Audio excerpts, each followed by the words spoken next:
We are the anchors of Queer News Tonight, and this evening we discuss the queer headlines.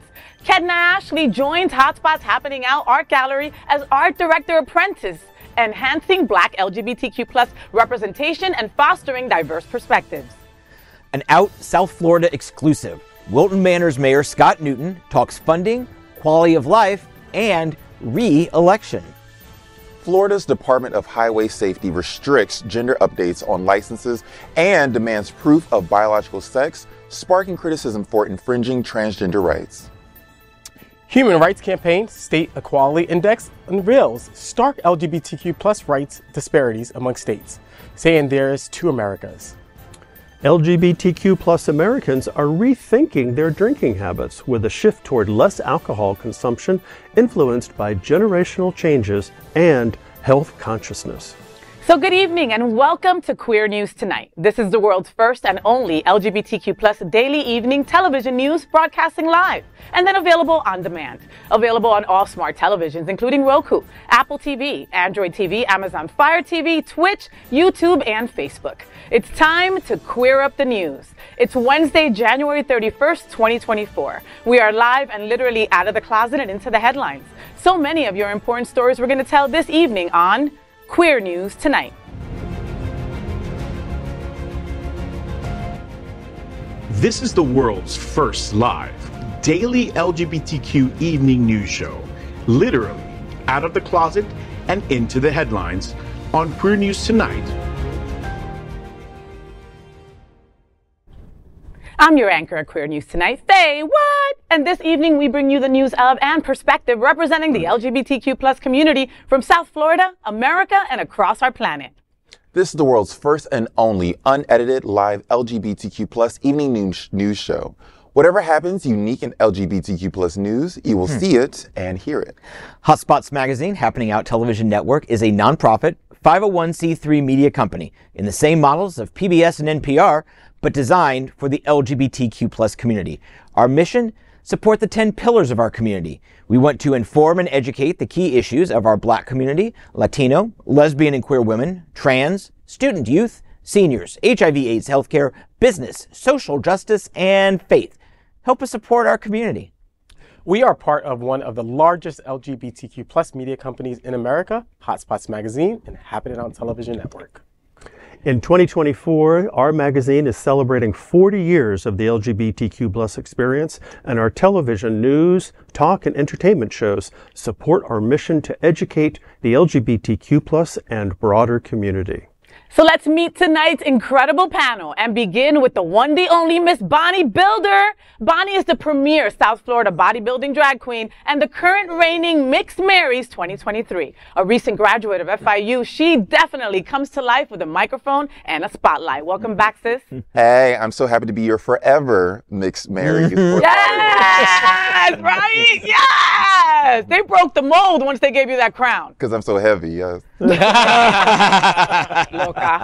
up, let's welcome my brother from another mother. You know him as John Hayden. A journalist for 29 years, he is now a senior reporter for Out South Florida. You can follow him on Instagram at John Hayden Journalist for breaking news and live reports from community events. His new entertainment show, The W Boys, will premiere at Happening Out Television Network on March 12th. Welcome back, John. How are you, baby? Oh, I'm doing good. Working with Eric Restivo to get our new show up and off the ground. But you and I have had a very busy week together. Yes, we have. Monday, you helped me welcome in the newest member of my family. Oh, yeah, there he is. That's Mr. B. That's Mr. Beaglesworth. And he is a 12-year-old who needed a new home. And he's found it, and he won't leave my side when I'm at home. He's wonderful, yeah. He loves you. I've never seen a guy take to you so much.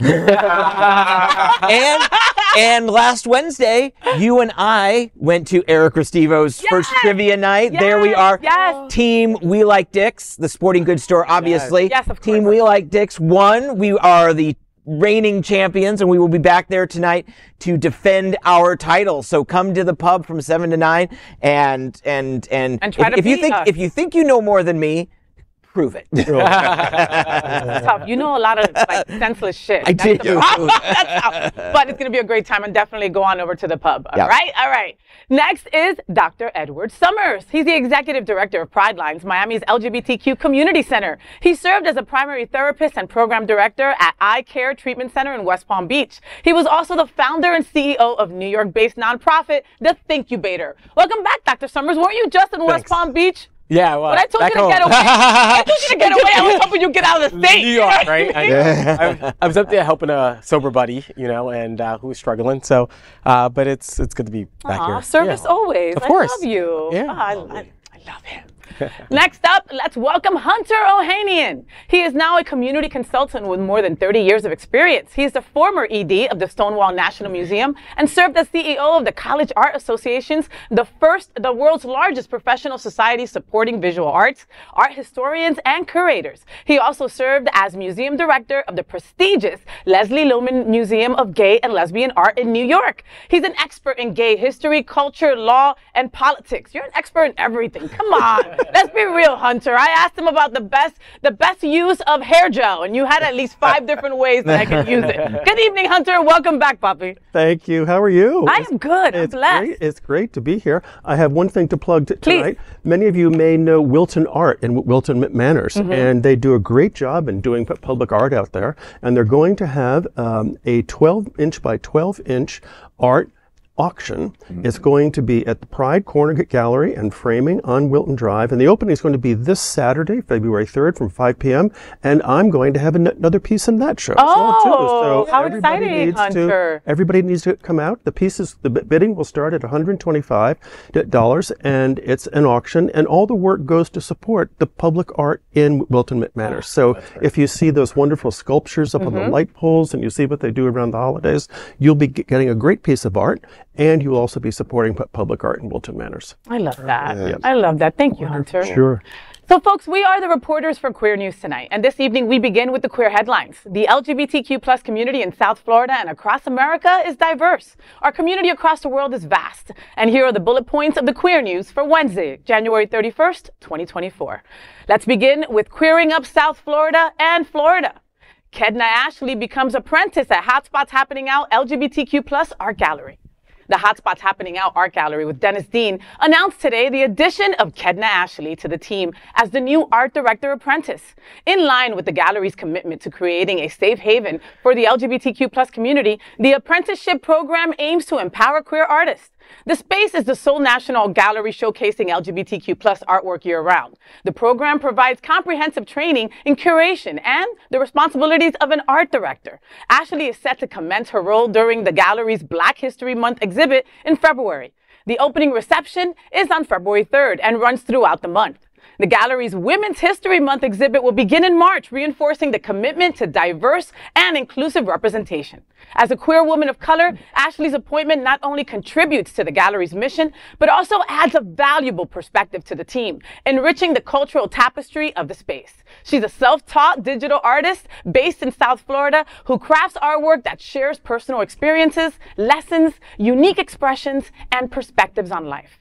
The apprenticeship is welcomed in our diverse LGBTQ plus South Florida community. And I couldn't be happier. I mean, first of all, Ashley is a badass. Let's begin with that, all right? So her addition is like, I'm thanking her, right? Like, oh my God, thank you for coming on board, right? And also our HOTspots Happening Out Art Gallery with Dennis Dean. I love what they're doing every year, every month. You know, they're making a point to focus on what that month is celebrating, like Black History Month for February, like Women's History Month. They also do Latin History Month. They do Breast Cancer Awareness Month. I mean, they really definitely try to spotlight, you know, because yes, we're LGBTQ plus, but we fit in a lot of different boxes, right? And they want to make sure that you're seen as a queer artist, as a queer art lover, you know, and I think that they really do that so exceptionally. And again, Miss Ashley's addition to the group, I can't wait to talk to her. I'm actually going to interview her soon because I got to just know more about her, you know, and I'm just super excited. You going to get her in bed? Just because she's a woman, right? Just because she's a woman? No, just because you do your show in bed. Oh, yeah, that. Listen, honestly, I'll interview her wherever. You big Cool. I'm just hussy. saying. And Speaking you? of Dennis Dean and the HOTspots Gallery, you will actually catch me there this February 3rd. We're doing an exhibition for Black History Month. Not only will I be there seeking attention, I will also be reciting a poem, and I will also be featured in one of the pieces. So I want to do a special shout out to Dennis Dean and JB for allowing me to be part of this project and this exhibition. I am truly honored. I don't know how I keep getting asked to do stuff like this. I just wake up, look like this, and then just people want to take pictures of me.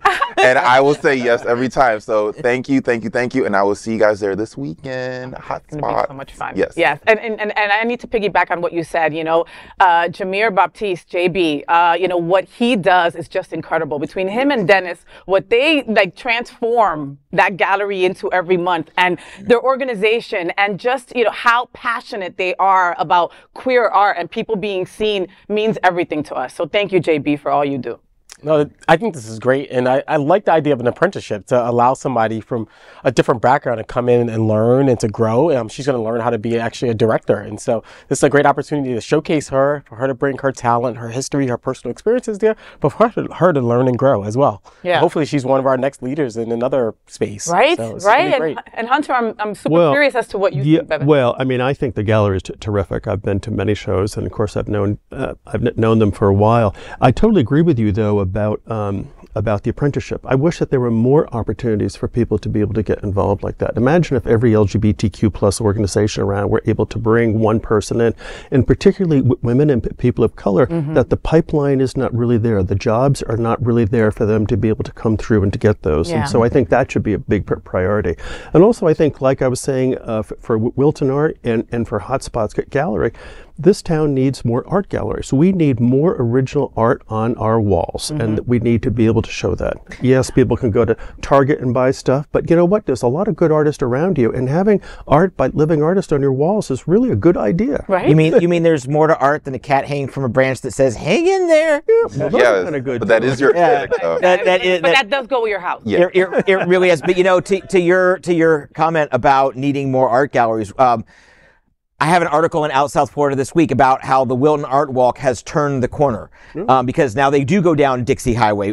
Dennis Dean's gallery is not the only one there. There's two across the street that each have their own niche, and there's a Delizioso, that's the name of it, and it is as delicious as it sounds, that serves wine on art walk nights and things. Not this coming Saturday, but every third Saturday of the month. That's the door you're in front of most of That's the door I'm in They front just of. give Yeah, you wine. yeah. We're going to talk about that in dry January. But no, but no. That stretch of Dixie Highway has gone from a burgeoning arts district to a must-see, a must-stop destination for people who are in Wilton Manor. So yeah, this story brings me joy to no end. Yeah, I love that. John, what's next? Well, we're going to queer up Out South Florida with an Out South Florida exclusive. Wilton Manor's Mayor Scott Newton talks funding, quality of life, and re-election. Scott Newton is sharing his political plans in an exclusive interview. In this week's issue, he tells me that he will run for another term as mayor of Wilton Manors. He believes there is more work to do, and he is the person to lead the city. He says this will be his last run. Now, 2 years ago, he said that was going to be his last run. But times change, and on Monday, he told me, quote, "I'm going to finish what I think needs to be done in the next 2.5 years. I couldn't get it done in 6 months, but I'm sure I could get it done in 2.5 years. If I don't, I'll stop running," end quote. Many of those problems are invisible goals, like improving our infrastructure, including sewage issues. If you don't notice it when it's working right, but we sure notice when the sewer backs up. He also just returned from Tallahassee, where he met with lawmakers deciding which projects to approve and how much money they're going to pony up. The pie is small, and Newton worked to make sure the city's slice is big. We talked for more than 35 minutes on a wide range of subjects, and you catch more of my interview in Out South Florida on stands and online. And You talked to him for a while, though. we did. There's a lot going on in this 2 square mile little city of ours. Seawalls. This is going to be a multi-billion-dollar project that's going to take decades to complete if we're going to protect the city from rising sea walls, or sea levels, which are by 2070 are projected to be in our backyards. Oh, wow. So there's a lot going on. Now, no one else has declared that I'm aware of. And by the way, he just told me he has not formally filed his paperwork yet, but he does intend to run.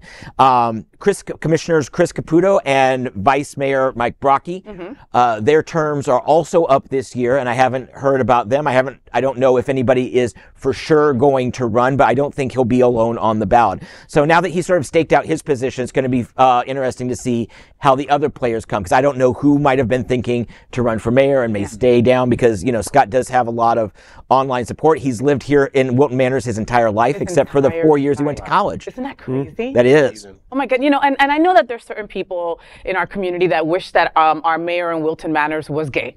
Okay, and Scott Newton is straight, as straight as they come. But I love that he's straight. Okay, I love that he uses his allyship to help us on an everyday basis. Wilton Manors is not just gay. There are other straight people too. At least 2 or 3 of them. I'm investigating that.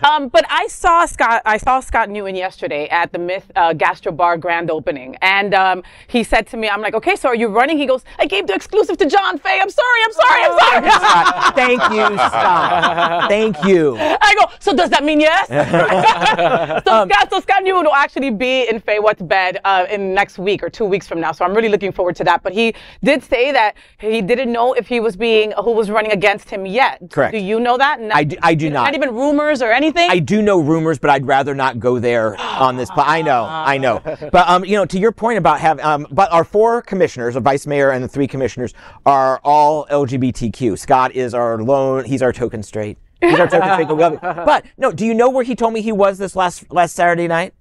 Alibi? No, even better. He was at the Mr. Eagle pageant. Oh, nice. I mean, Nice.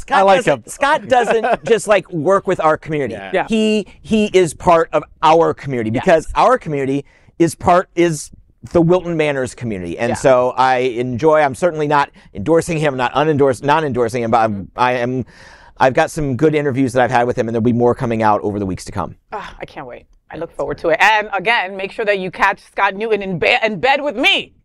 That's how he's going to get my vote. Where he's going to be saying everything that he already told John. But that's okay. Bonnie, what's next, Mama? Next, let's clear up trans rights. Florida will prohibit gender changes on driver's licenses, only allowing sex at birth. The dark and ominous ramifications coming out of Florida's capital continue.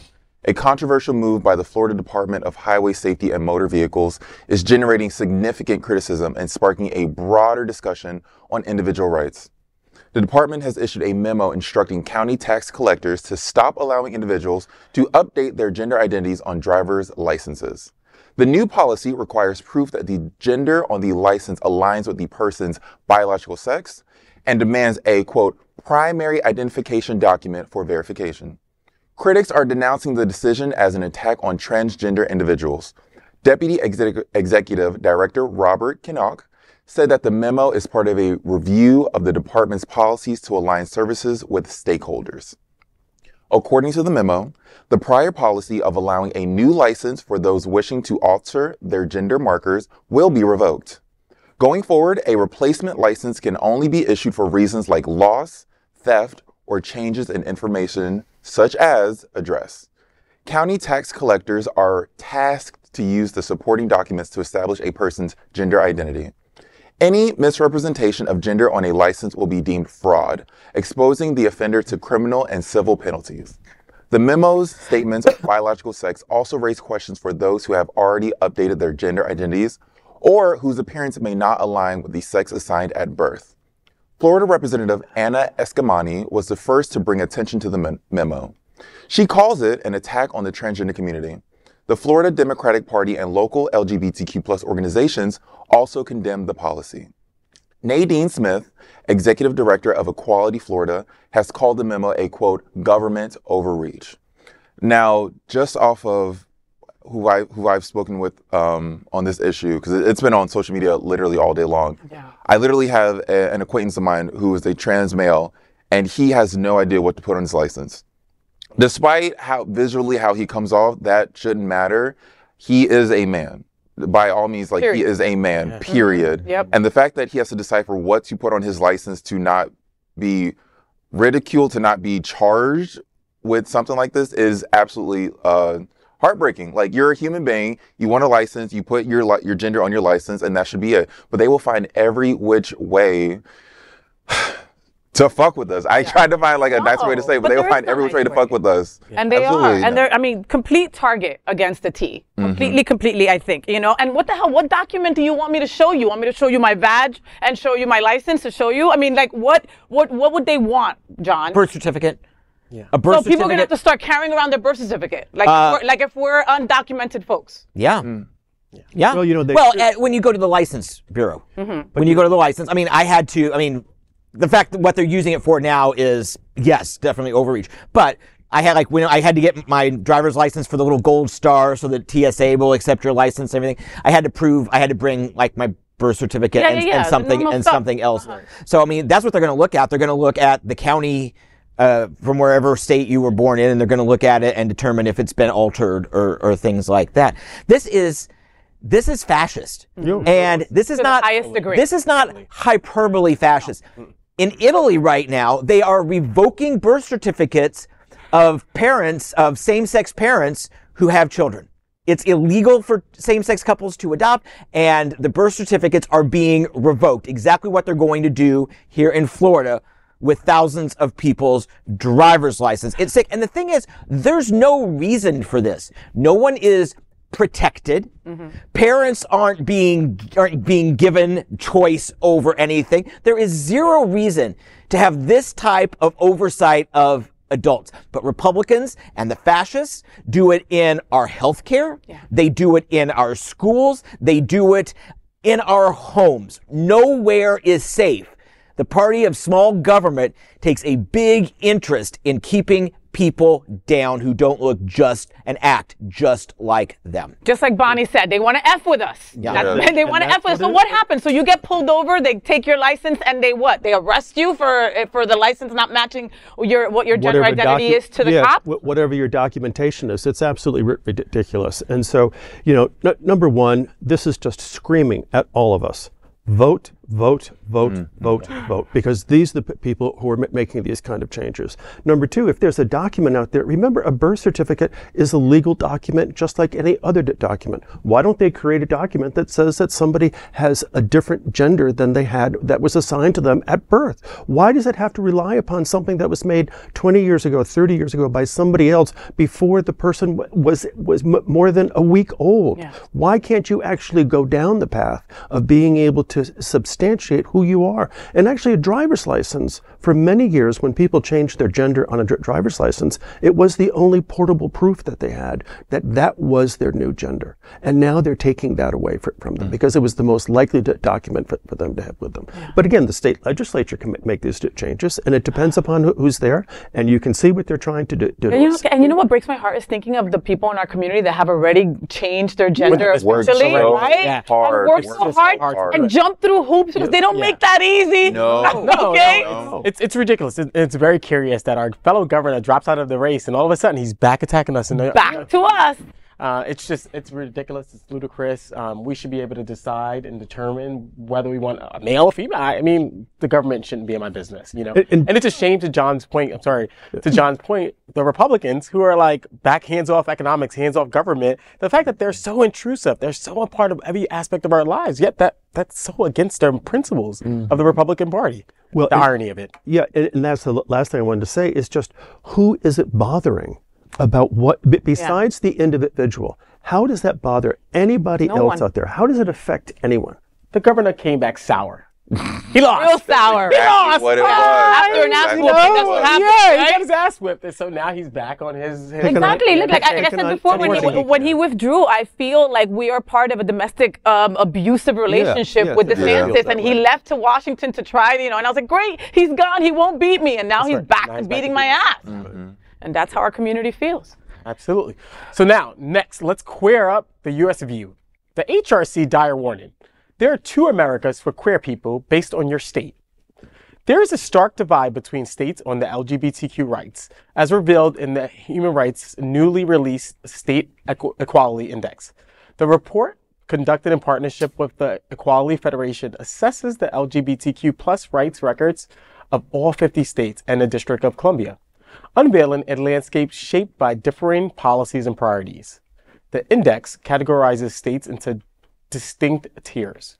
20 states along with DC, are placed in the highest rated category, termed Working Toward Innovative Equality. 5 states fall into the next category, labeled Solidifying Equality, while 2 states are classified under Building Equality. Alarming, 23 states, including Florida, find themselves in the lowest rated category, identified as high priority to achieve basic equality. Despite 2023 being the worst year on record for anti-LGBTQ plus state legislation, a few states made significant strides. Michigan, previously in the lowest category, moved up due to the passage of major LGBTQ rights bills. Arizona progressed from the lowest category to building equality. However, some states saw a regression, with Utah, Kentucky, and North Dakota moving down a category due to the enactment of homophobic and transphobic legislation.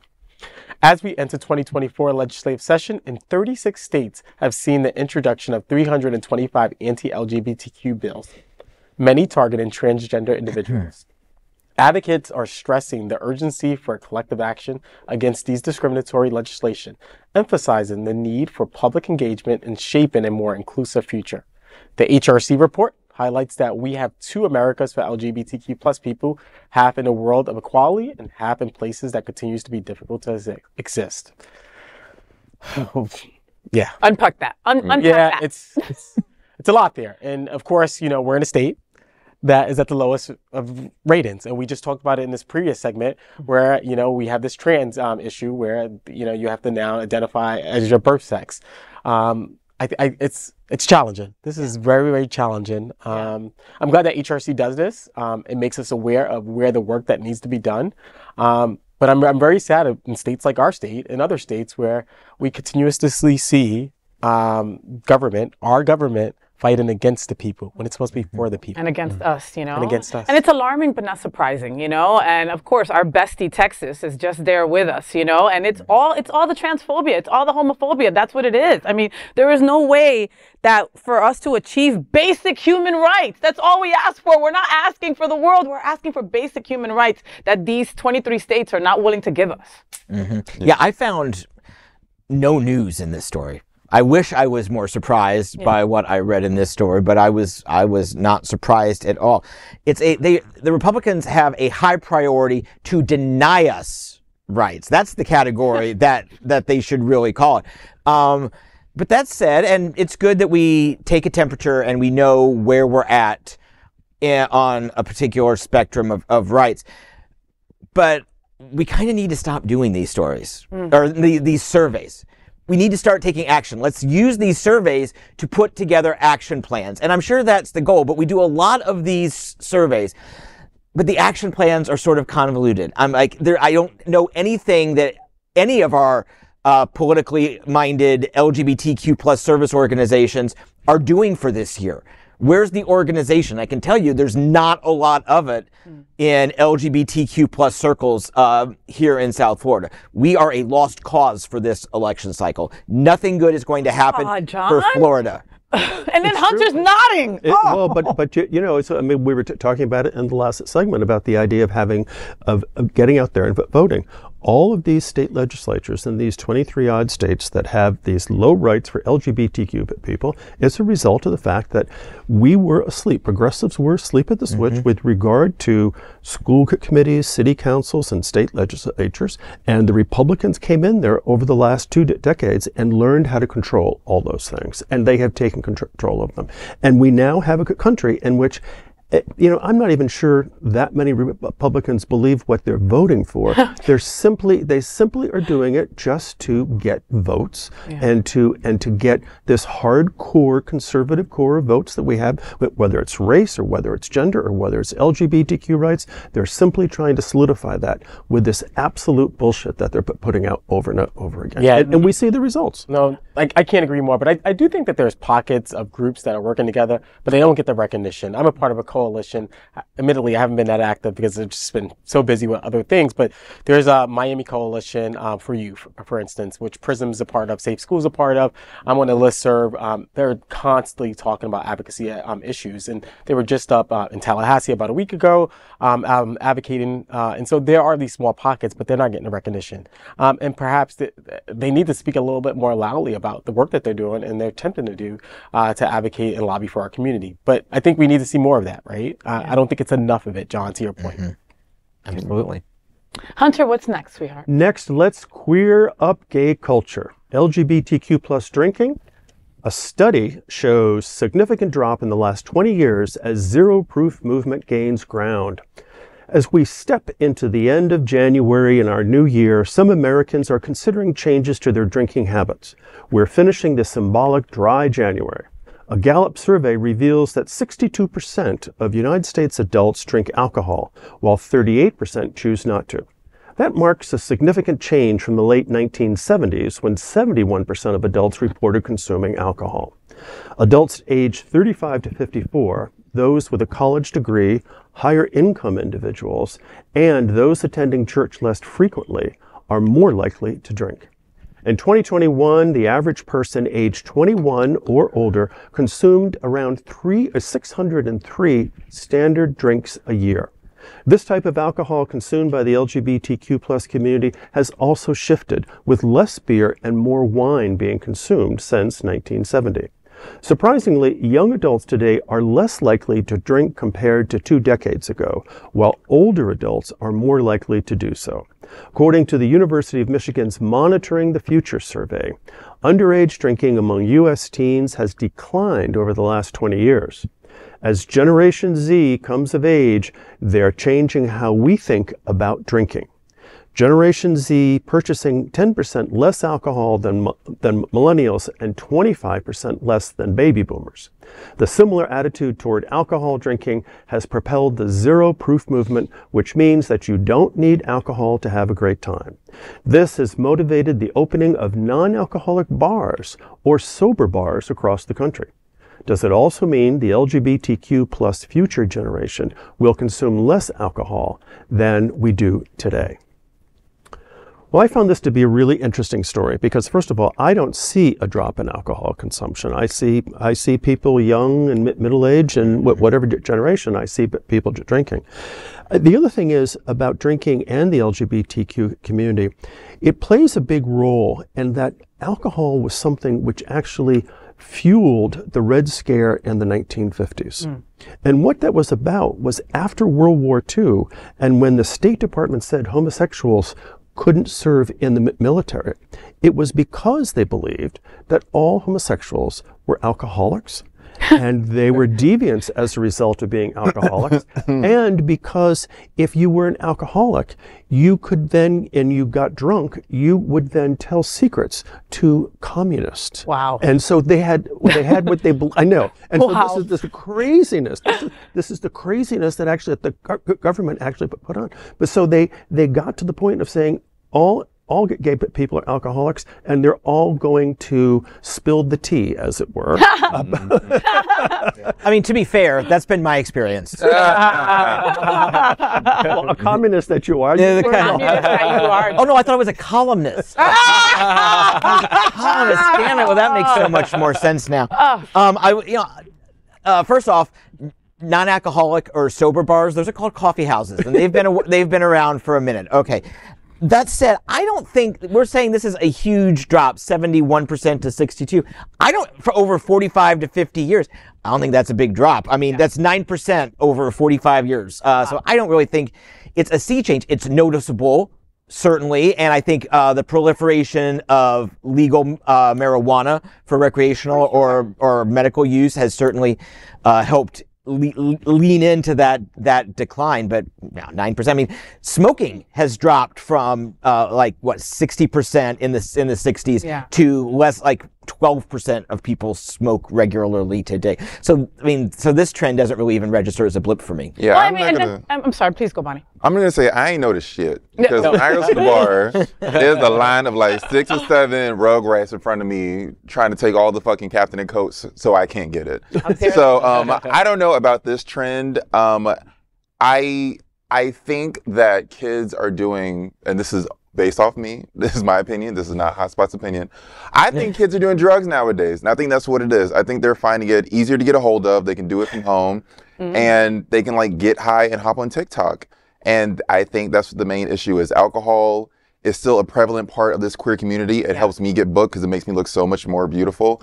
So like, I don't need this decline to happen. I refuse to believe it's a real thing. It's hard to believe that decline is, especially because we live in a party town. We live in South Florida where people come down here for spring break. For people come here to get effed up. That is their goal when they come here on vacation. So I can understand how it's hard for us to see that, you know. There is, you know, is it okay for me to share? Yeah, absolutely. You know, so me and Dr. Ed are both in recovery. You know, we both have a couple of years of sobriety. And so, you know, we're out there and we know that, yes, it's a huge problem in our community. And we know that there's a lot of people, our brothers and sisters, you know, and non-binary folks that, you know, are struggling through addiction, you know, alcohol and drugs, you know. So I can't say that I agree with this drop either. I agree that more people are probably doing drugs. And according to, you know, in my clubhouse, in my AA clubhouse, we have AA meetings, we have NA meetings. My NA meetings are way more full than my AA meetings. Let's just say that they span out into the parking lot. Ooh. Yeah. Okay. No, I'm with you, Faye. And at Pride Lines, we have we're bringing back our AA meetings because it didn't have the population, and we're bringing it back. But our CMA meetings and our NA meetings are like oversubscribed, and so. But we're going to go back to AA. I'm going to go a little sad note here. Actually, on my way here, and this I'm a little down today. My ex, which Faye and I talked about when I was in her bed, who struggles with addiction as well, went back to New York because it just didn't work out. But his best friend just today OD'd and died. It's tough. Oh, sorry. It's tough, but I don't. It's. Thank you. I appreciate that. Addiction's rough. It's tough. Well, and it comes with the territory of getting sober. You know what I mean? Most of the people that I came in with are dead or in prison or they're back out. This is what happens. But I don't see, to the point of the story, I don't see a reduction. No.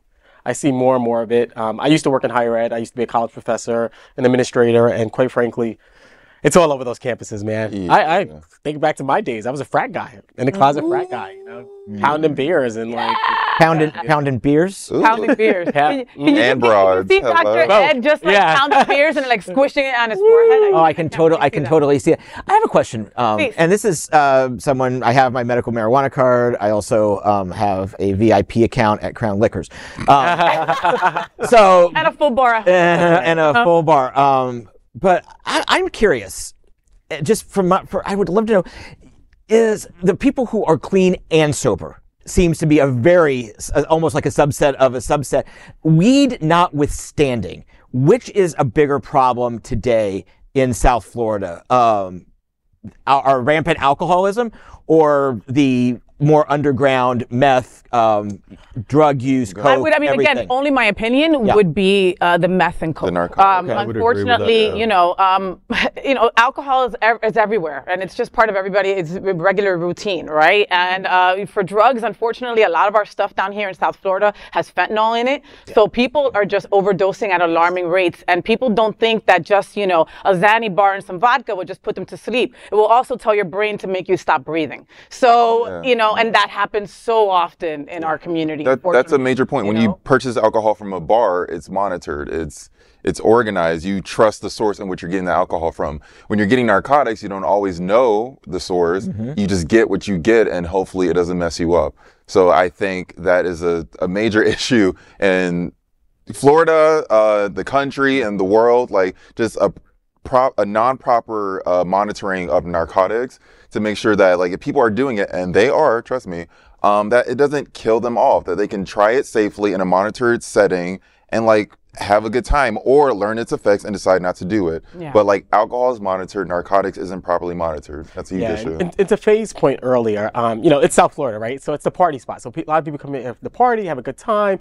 But also, this is the recovery capital. It is. It is the recovery capital.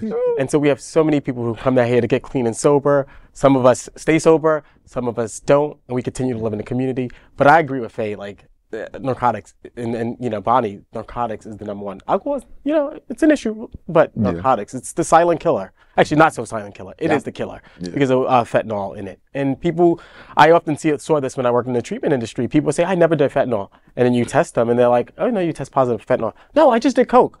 No, there's fentanyl in that damn coke. Yeah. It's crazy. I had a friend.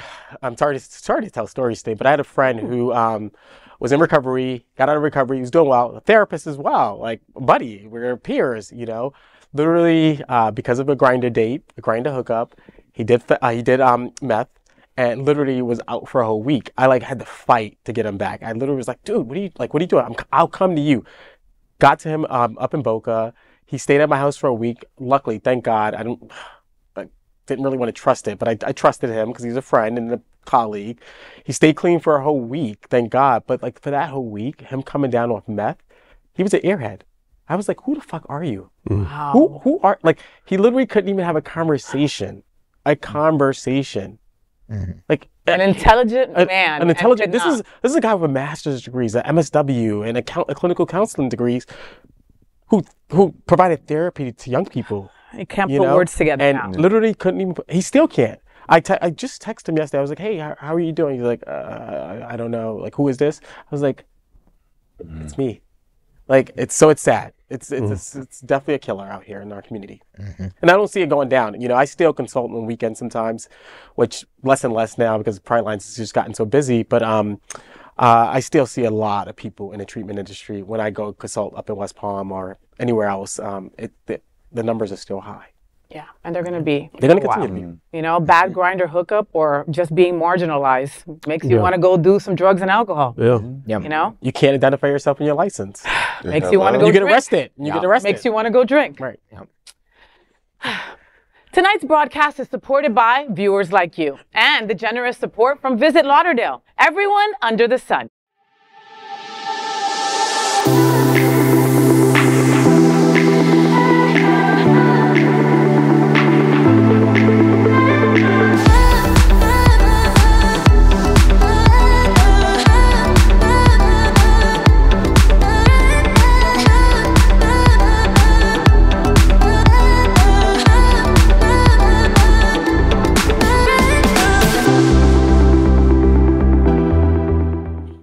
Next, we are proud of our special partnership with Sunshine Cathedral, the world's largest queer church here in Fort Lauderdale. Supporting that partnership, we are broadcasting from our permanent set here at Sunshine Cathedral at the Happening Out television studios. We broadcast Sunshine Cathedral's Sunday International Service at 10:30 a.m.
We finished tonight's Queer News headlines with a segment we call LGBTQ plus 1 Minute News. Yeah, what she said. LGBTQ plus 1 minute news. We queer up politics. Senate Democrats urged to reject anti-LGBTQ plus amendments in traditional funding bills.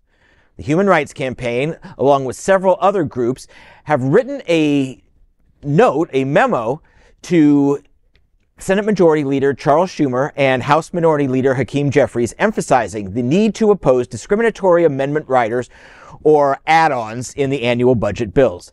These provisions are supported by the House's Republican anti-equality majority and House Speaker Mike Johnson. The amendments are the most common way to get anti-LGBTQ+ initiatives into law. Talking to The Advocate, Jeffries' spokesperson assured that House Democrats will continue to resist extreme policy measures pushed by Republicans. Will the appeal made by the nationwide organizations get justice? Only time will tell. LGBTQ+ 1 minute news. Let's queer up entertainment. Latrice Royale is still large and in charge at Sunshine Cathedral Performing Arts February 10th. As her Instagram bio says, she is, quote, large and in charge, chunky yet funky, bold and beautiful.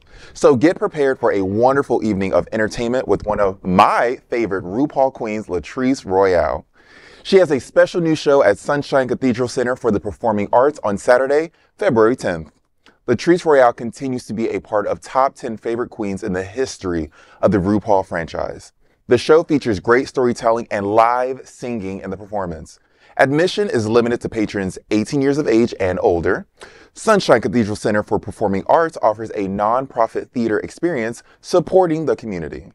It is America's leading LGBTQ+ live entertainment series. All of the revenue of the center goes back to community LGBTQ+ programming. Tickets for the event start at $25. For further details about the event and ticket purchases, visit sunshinecathedral.org. LGBTQ+ 1 minute news. Let's queer up lesbian culture. First champion out figure skater makes history and unfurls pride flag, getting gold medal. In a historic victory, out skater Amber Glenn secured the U.S. figure skating title and then proudly draped herself in the Progress pride flag while posing with the gold medal. Glenn, who publicly came out as bisexual and pansexual in 2019, is the first queer woman to ever claim this prestigious title. This accomplishment follows her silver medal win in 2021 and bronze in 2023. Despite facing adversity, including a recent concussion and broken bone from a skating incident, Glenn emerged triumphant. In 2022, she served as a reserve member of Team USA's figure skating squad at the Winter Olympics in China. LGBTQ+ 1 minute news. Let's queer up the US view. It Gets Better has a new name and website to meet new challenges facing queer youth. As more schools and libraries ban LGBTQ+ books and enforce Don't Say Gay, It Gets Better is doing more to help. Formerly known as It Gets Better Project, this LGBTQ+ youth advocacy group now has a new name, a new website, and a bigger mission. The organization started in 2010 to support queer youth facing high suicide rates, and now the group believes its mission has evolved. Losing the word project from the name shows that It Gets Better is going to be more involved in complex issues facing LGBTQ+ youth. The new website has educational resources like a glossary of LGBTQ+ terms, videos, and blog posts. As Ross von Metzke, Senior Director of Communications, said, the new website, itgetsbetter.org, is an important digital platform for LGBTQ+ youth who may not get enough support in their schools. Queer News Tonight supports It Gets Better and encourages our entire community to support our LGBTQ+ students and youth. LGBTQ+ 1 minute news. Let's queer up the USA view. Targeted raids on Seattle gay bars over lewd conduct violations. Seattle's gay bars underwent raids by local authorities where venue owners alleged that citations were issued solely based upon the patrons' clothing choices. These allegations suggest that the Joint Enforcement Team, a collaboration of local authorities including the Seattle Police and the State Liquor and Cannabis Board, targeted 15 establishments, including 4 LGBTQ+ bars, for lewd conduct violations. The inspections also included a college bar, a music venue, and a bowling alley. Owners of the Cuff Complex and the Seattle Eagle, both LGBTQ+ establishments, assert no prior citations for alcohol or violence-related offenses, emphasizing that the issue appears to revolve around customers' clothing choices solely. Seattle is famously LGBTQ community embracing, so the targeted raise had sharp community reaction. That is today's news for the LGBTQ+ community on the world's first and only daily LGBTQ+ evening news show. If our community is important to you, share this news with your friends and family. Are you, like most of America, part of our very large television audience, watching this live LGBTQ+ news broadcast right now on Roku, Apple TV, Android TV, and of course, Amazon Fire TV? Queer News Tonight is the only live LGBTQ+ digital television show in the world that is out of the closet and into the headlines. We need your support. If our community is to grow, we must tell our stories and bring them to the attention of the broader world. This is the only place in the world that tells these types of LGBTQ+ stories in motion and sound. That is the passion of HOTspots magazine, happening on Television Network and Queer News Tonight. I'm your anchor, FayWhat, and on behalf of these LGBTQ+ reporters, the incredible anchors of Queer News Tonight, including Bonnie Builder, John Hayden, Dr. Edward Summers, and Hunter Ohanian. We will see you daily at 8 p.m. And to our LGBTQ+ world, we wish you good night. Good night, everyone. Bye.